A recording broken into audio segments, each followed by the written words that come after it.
Listo. ¿Me confirmas, porfa, si puedes ver la presentación? Sí, señora. Listo. Entonces, buenas tardes a todos. Bienvenidos a este CIPAS de refuerzo y recuperación de la tarea 2. La idea es que en el transcurso de esta sesión vamos a desarrollar, o mami, vamos a explicar las temáticas que vimos en la unidad 1, tarea 2, y luego vamos a hacer unos ejemplos, vamos a resolver dudas que ustedes tengan en particular sobre la tarea. Aquí digamos que ya es algo más personalizado, ya con las dudas que ustedes tengan. Para los que de pronto no aprobaron la tarea, pueden hacer pues sus dudas sobre, digamos, si les quedó dudas sobre por qué no se les aprobó el punto, por qué el puntaje, entonces aquí las vamos a resolver. Listo, entonces vamos a iniciar. Esto,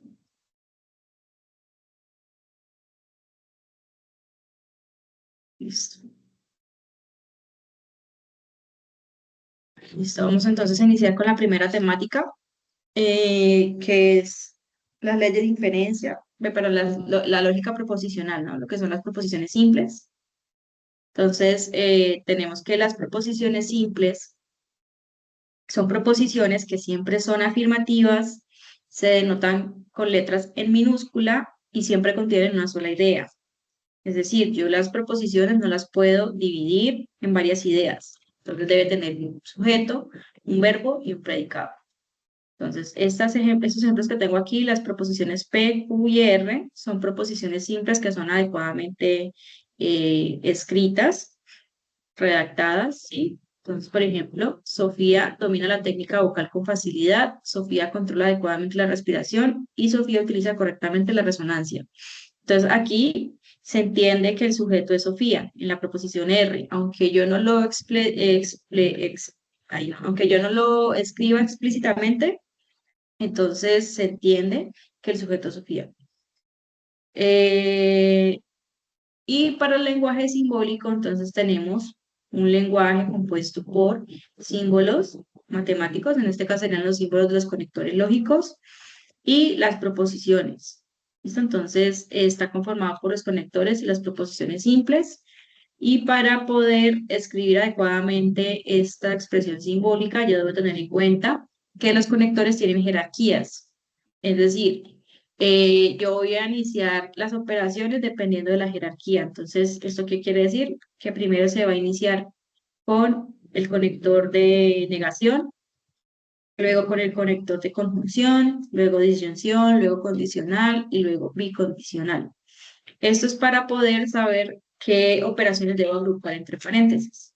Entonces, por ejemplo, aquí yo tengo operación de bicondicional, tengo negación y tengo una conjunción. Sí, pero yo necesito saber entonces qué voy a agrupar primero. Entonces, yo sé que la negación y la conjunción tienen una jerarquía mayor que que el bicondicional. Entonces, yo agrupo esta operación entre paréntesis, se resuelve primero y luego la operación que está más externa, que sería este bicondicional. Esto nos sirve para qué? Para la construcción de la tabla de verdad, porque tengo que poner las columnas, las operaciones de las columnas de un orden, en un orden determinado. Eso no sé si tengan de pronto dudas hasta aquí. Listo. Ahora, en el primer ejercicio teníamos que trasladar lo que son las proposiciones simples y el lenguaje simbólico a un lenguaje natural. El lenguaje natural es escribir en un texto, en un párrafo ininterrumpido, cómo se interpretaría esta expresión, teniendo en cuenta las proposiciones simples. Entonces yo lo que hago es poner la proposición simple, en este caso sería la P, Sofía domina la técnica vocal, luego el conector, tal cual yo lo interpreto, tal cual yo lo leo. Entonces el bicondicional se lee sí y solo sí. Y luego tenemos una proposición Q, pero esta proposición tiene una negación. Entonces lo que hago es agregar una negación al lado del verbo en la proposición. Entonces la proposición Q era, Sofía controla adecuadamente la respiración. Cuando yo agrego la operación de negación, queda Sofía no controla adecuadamente la respiración. Sigue entonces la operación de conjunción, que se lee y la última proposición, que es utilizar correctamente la resonancia. ¿Listo? Entonces, de esta manera yo tengo todos los elementos de lenguaje simbólico. Tengo las proposiciones resaltadas en verde y en amarillo y tengo los conectores lógicos. Entonces, existen los diferentes conectores lógicos. La negación, pues sabemos que es no. La conjunción se lee como y. La disyunción se lee como o. El condicional se lee como entonces. Y se pueden utilizar sinónimos. Por ejemplo, implica que o por lo tanto, en disjunción. En caso de que se repita muchas veces en un mismo lenguaje natural, puedes utilizar sinónimos. Y el bicondicional que se lee pues sí y solo sí. ¿Listo? ¿Dudas del primer ejercicio? Bueno, sobre la primera temática. Igual ahorita vamos a ver otros ejemplos de aplicación de esto. El segundo ejercicio es algo similar, pero es lo contrario. Tenemos un lenguaje natural. A partir de este, tenemos que determinar las proposiciones simples y el lenguaje simbólico. Entonces, ¿qué hay que tener aquí en cuenta en este ejercicio? Que las proposiciones simples se tienen que determinar de forma afirmativa, ¿sí? Aunque yo tenga de pronto una negación aquí dentro del texto, tengo que determinarla de forma afirmativa. Bueno, en este caso todas son afirmativas, entonces yo las tengo que sacar tal cual. No debemos incluir lo que son conectores, es decir, las palabras sí, entonces, y, ¿sí? Esas no las debo incluir en las proposiciones, solamente verbo, sujeto y predicado. Entonces, Daniel entra en ajedrez 6 horas diarias, sería una proposición. Daniel tuvo un buen desempeño en el torneo, sería otra proposición. Esta proposición se repite, la Q. Daniel tuvo un buen desempeño en el torneo internacional. Digamos que la misma, entonces se cuenta solamente una vez. Daniel recibirá posiblemente el trofeo de las grandes ligas, sería la proposición R. Y la proposición P y la proposición R se vuelven a repetir. Entonces, si Daniel entrena ajedrez 6 horas diarias, entonces Daniel tuvo un buen desempeño en el torneo internacional. Y si Daniel tuvo un buen desempeño en el torneo internacional, entonces Daniel recibirá posiblemente el trofeo en las grandes ligas. Sí, solo si Daniel entrena ajedrez 6 horas diarias, entonces Daniel recibirá posiblemente el trofeo de las grandes ligas. Entonces, si ustedes observan, el conector condicional se repite varias veces, pero de igual manera yo lo coloco las veces que se repite. ¿Listo? Entonces aquí tenemos 3 condicionales y un bicondicional. Yo lo pongo todas las veces que se repita. Entonces, esta palabra sí me ayuda como a identificar cuáles son las operaciones que van entre paréntesis. Entonces, por ejemplo, si Daniel entrena ajedrez 6 horas diarias, entonces Daniel obtuvo un buen desempeño en el torneo internacional. Entonces yo esta frase, esta expresión, la puedo indicar entre paréntesis cuando vaya a ser el lenguaje simbólico. Entonces aquí sería un P, proposición P, entonces proposición Q. Sería P entonces Q y lo pongo entre paréntesis. Y sería nuestro conector conjunción. Y aquí nuevamente, si Daniel obtuvo un buen desempeño en el torneo, entonces Daniel recibirá el trofeo. ¿Listo? Entonces sería la proposición Q con el condicional entonces y la proposición R. Entonces Q, entonces R. Luego sigue el bicondicional y lo que siga a partir del bicondicional también sería una operación que yo debo agrupar entre paréntesis. Esto me ayuda como a seccionar el texto para poderlo poner de forma simbólica. Entonces, sí, solo sí, sería el bicondicional. Daniel entrena ajedrez 6 horas diarias, entonces Daniel recibirá el trofeo. Entonces P, entonces R. De esta manera tenemos 3 proposiciones compuestas. Las proposiciones compuestas son las que incluyen un condicional o una operación lógica. Entonces tenemos P entonces Q, Q entonces R, P entonces R. Y es importante ponerla entre paréntesis para saber el orden que la pueda ir resolviendo. En matemáticas siempre resolvemos las operaciones que son más internas y vamos resolviendo las operaciones a medida que salimos de aquí. Por ejemplo, yo resolvería primero los condicionales que están aquí en este doble paréntesis luego la conjunción, luego resuelvo este condicional y de último resuelvo el bicondicional. Entonces, al momento de trasladarlo a una tabla de verdad, yo tengo que tener en cuenta el orden de esas operaciones. También se pueden ver los casos, por ejemplo, que la negación esté por fuera de un paréntesis. Entonces, esta negación aplica para todo lo que está dentro. Es decir, no es como en matemáticas que la ley distributiva que aplique para P y para Q, no. Entonces sería, no es cierto que, aplicando la negación externa, y lo de adentro queda afirmativo. Daniel entrena ajedrez 6 horas diarias o Daniel tuvo un buen desempeño. ¿Sí? Es muy diferente a, por ejemplo, este no es cierto que, y luego tenemos otra negación dentro del paréntesis, pero solamente aplica para P. Entonces, no es cierto que Daniel no entrena ajedrez 6 horas diarias o Daniel tuvo un buen desempeño en el torneo. Podemos tener la negación que solamente aplique a P o la negación que aplique a P y una negación que aplique a P. Existen diferentes formas de poder interpretar esa negación. Lo importante es, en el orden en el que aparezca, yo voy adicionando los términos en el lenguaje natural. No sé si te dejan dudas hasta aquí. Le voy a revisar el chat. Pueden escribir también por chat en caso de que no, digamos, no puedan utilizar el micrófono. Eso también lo pueden hacer por ahí. Yo aquí ya estoy abriendo el chat.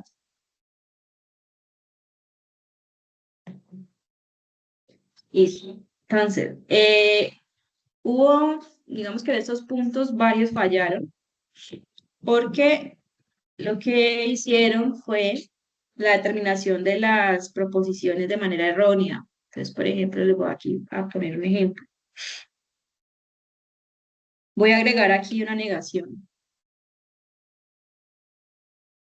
Daniel no tuvo.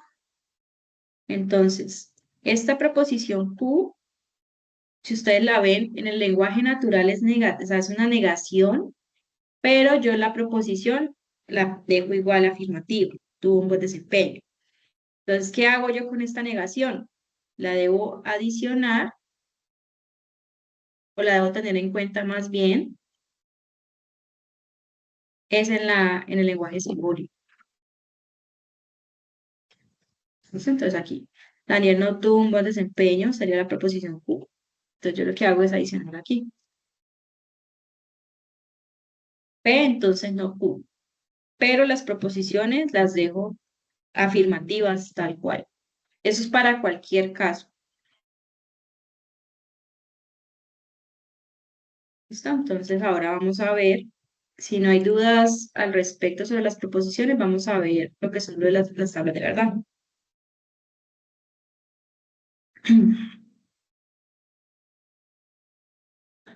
Entonces, ¿qué son? Es una representación esquemática de las relaciones entre proposiciones y se utiliza para determinar valores de verdad de proposiciones compuestas, las cuales dependen de los conectores lógicos utilizados y de los valores de verdad de sus proposiciones simples. Entonces, yo tengo la tabla que está compuesta por proposiciones simples, que eran las proposiciones P, Q, R, S, dependiendo del número de proposiciones que yo tenga. Las proposiciones compuestas, que son las operaciones que están entre paréntesis, ¿sí? Las identificamos porque son las que están entre paréntesis. Y por último, el argumento. O sea, en la última columna siempre va el argumento, que sería pues toda la expresión completa del lenguaje simbólico. Entonces, el orden en el que yo las voy a ubicar siempre va a ser proposiciones simples, negación, proposiciones compuestas y argumento. Y dependiendo también del número de filas, o más bien el número de proposiciones simples, voy a determinar el número de filas y determino los valores de verdad para cada columna. ¿Listo? Entonces, una vez que yo construyo la tabla, tengo que empezar a resolver las operaciones, dependiendo si es una negación, conjunción, condicional, bicondicional o una disyunción, los valores de verdad van a cambiar. ¿Listo? Entonces, para que tengamos en cuenta esto. Para construir la tabla, entonces, para este ejemplo, tenemos no P, entonces Q y R. Entonces, ¿cuántas preposiciones simples tenemos? En este caso, serían tres preposiciones, P, Q y R. Serían tres. ¿Cuántas filas va a tener esta tabla? Entonces tenemos que utilizar la fórmula 2 a la n. En este caso, n es el número de preposiciones que tenemos. Sería 2 a la 3, 2 por 2 por 2, que nos daría 8 filas en total. Si fueran solo dos preposiciones, pues sería 2 a la 2, sería 4, serían 4 filas. Si tuviera cuatro preposiciones, pues entonces el número de filas se aumentaría, 2 a la 4. Listo, la siguiente pregunta es, ¿hay preposiciones con negación? En este caso, la preposición P presenta una negación en el lenguaje simbólico. Y la cuarta pregunta, perdón, sería, ¿hay preposiciones compuestas entre paréntesis? Entonces, la preposición compuesta, recuerden que es la operación que se encuentra entre paréntesis. En este caso, la conjunción está entre paréntesis. Sería una. Entonces, yo tendría que tener tres columnas para las preposiciones simples, una para P, otra para Q, otra para R. Tengo que tener una columna para la negación y tengo que tener una columna para la proposición compuesta. Adicionalmente, otra columna para la expresión del argumento completo. ¿Listo? Entonces serían 3, 4, 5 y 6 columnas en total. ¿Listo? Entonces, ubico en la tabla una tabla con 6 columnas y en este caso serían 9 filas, 8 para los valores de verdad y pues la de los títulos, por así decirlo. Y empezamos a ubicar los valores. Entonces, para la primera columna va a ser 4 verdaderos y 4 falsos, o sea, mitad verdaderos, mitad falsos. En la segunda columna empezamos a alternar 2 verdaderos, 2 falsos, 2 verdaderos y 2 falsos. En la tercera columna alternamos verdadero, falso, verdadero, falso. En la cuarta columna siempre se ubica la negación, ¿sí? Tengan en cuenta que siempre ubicamos la negación después de las proposiciones simples. Y la negación pues, va a ser los valores contrarios a la proposición afirmativa. Entonces, si la proposición afirmativa, en este caso es P, los valores son mitad verdaderos, mitad falsos, pues entonces no P va a ser el opuesto. Entonces la mitad falsos y la mitad verdaderos.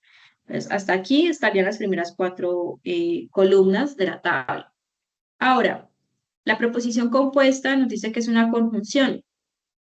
Ahora aquí tenemos que recurrir a las tablas de verdad para la conjunción e identificar cuáles son los valores, dependiendo de los valores del antecedente y el consecuente. El antecedente es Q, el consecuente es R. ¿Listo? Entonces, para la conjunción, el antecedente es verdadero y el consecuente es verdadero, el valor de verdad es verdadero. Entonces, en este caso sería Q, en el antecedente, verdadero. R es el consecuente, verdadero. Entonces, el valor es verdadero. Y para la conjunción es falso si alguno de los dos valores es falso. ¿Listo? Solamente es verdadero cuando ambos son verdaderos. Le vamos a confirmar. U verdadero, R verdadero, resultado verdadero. U verdadero, R falso, resultado falso. U falso, R verdadero, resultado falso. U falso, R falso, resultado falso. Q verdadero, R verdadero, resultado verdadero. Q verdadero, R falso, resultado falso. Q falso, R verdadero, resultado falso. Y Q falso, R falso, resultado falso. ¿Listo? Solamente es verdadero cuando ambos valores son verdaderos. Entonces, ya tenemos la columna correspondiente a la proposición compuesta, en este caso la operación de conjunción. Pasamos a la última columna, que es para realizar la operación que es más externa, que en este caso es el condicional. Sí, o sea, digamos, el argumento completo, pues haríamos entonces la operación que es más externa. Entonces sería el condicional. Entonces, ¿qué pasa en el condicional? El antecedente cuando el antecedente es verdadero, y el consecuente es verdadero, el valor es verdadero. Cuando el antecedente es verdadero y el consecuente es falso, es falso. Y de resto, cuando el antecedente es falso y el consecuente es verdadero, o cuando ambos son falsos, es verdadero. Entonces, en este caso, solamente vamos a tener un valor falso cuando el antecedente es verdadero y el otro es falso. ¿Listo? Entonces, vamos a identificar cuál es el antecedente y cuál es el consecuente. El antecedente en este caso sería no P y el consecuente sería U y R, es decir, las columnas 4 y la columna 5. Entonces, por eso es importante lo que les digo de ubicar las columnas en orden, porque de esa manera no nos vamos a confundir. Si tuviéramos, por ejemplo, la negación al otro lado, nos podríamos confundir en cuál es el consecuente, cuál es el antecedente. En este caso, los vemos así tal cual, de izquierda a derecha. ¿Listo? Entonces, consecuente no P, perdón, antecedente no P y consecuente P, Q y R. Listo, entonces empezamos a revisar los valores. Antecedente, en este caso no P, es falso, el consecuente es verdadero. Según la tabla, el valor es verdadero. Falso, falso, es verdadero. Falso, falso es verdadero. Falso, falso es verdadero. Verdadero, verdadero es verdadero. Pero a partir de aquí, si el antecedente es verdadero y el consecuente es falso, el valor debe ser falso. Entonces, estas tres últimas filas serían falsas. ¿Sí? De acuerdo con la tabla. Entonces, yo tengo que ir comparando cada uno de los valores y así mismo asignando los valores de verdad. De esta manera, yo obtendría el resultado final de la tabla de verdad, de los argumentos, y tengo que determinar si es una contingencia, una tautología o una contradicción. Entonces sabemos que la tautología es cuando todos los valores de verdad son verdaderos, la contradicción es cuando todos los valores son falsos, y la contingencia es cuando hay una mezcla de valores verdaderos y valores falsos. Entonces, en este caso, como tenemos valores verdaderos y valores falsos, se trataría de una contingencia. Esto no importa si solamente es un valor, por ejemplo, que tengo 7 valores verdaderos y uno falso, sigue siendo una contingencia, o viceversa. Esto con un valor que no sea igual, ya con eso es contingencia. También tienen que presentar la tabla en el simulador. Ustedes pueden sacarlo de la guía o pueden buscar simulador, tabla de verdad, UNAD, y les va a arrojar esta página donde van a poner los valores, o más bien van a escribir el argumento, en este caso sería no P, entonces U y R. Entonces lo escribimos. La negación la pueden encontrar